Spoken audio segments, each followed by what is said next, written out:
Hello, and welcome. Today we're talking about something you might be hearing more about: climate intervention, sometimes called geoengineering. With global efforts to cut greenhouse gas emissions moving slowly, scientists and policymakers are looking at intentional, large-scale ways to tweak Earth's climate system to counteract global warming.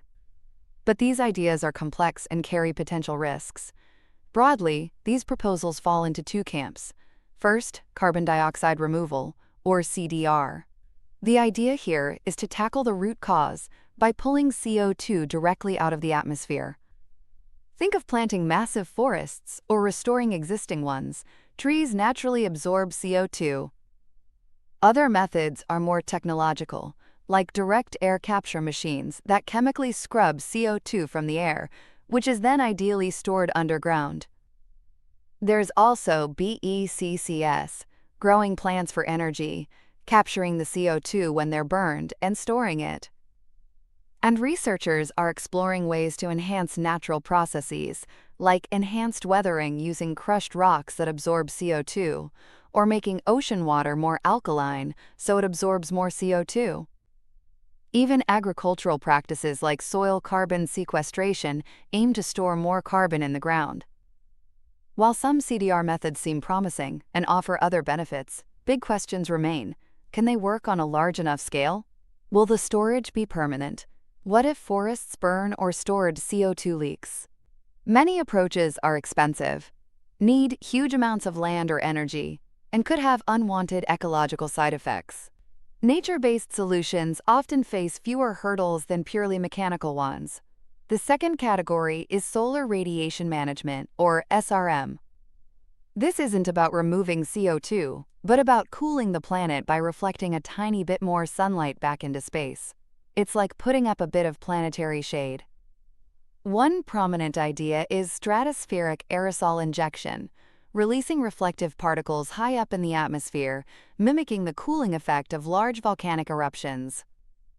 Another is marine cloud brightening, which involves spraying sea salt to make clouds over the ocean whiter and more reflective.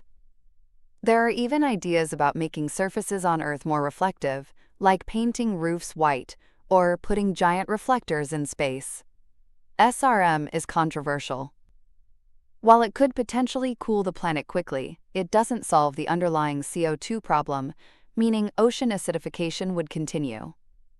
Crucially, SRM would likely need to be done continuously for centuries.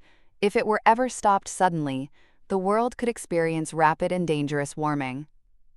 There are huge unknowns about side effects, like changes to rainfall patterns or damage to the ozone layer. And who gets to control the global thermostat? The potential for one country to act alone raises serious geopolitical and ethical issues, so assessing these ideas is tough. We need to know if they're truly effective and scalable, understand all the potential unintended consequences, figure out the costs, and, critically, establish global rules for research and any potential deployment. There are deep ethical questions about deliberately engineering the climate, and the risk that just talking about these fixes might reduce the urgency to cut emissions, the so-called moral hazard. Right now, most geoengineering is still experimental.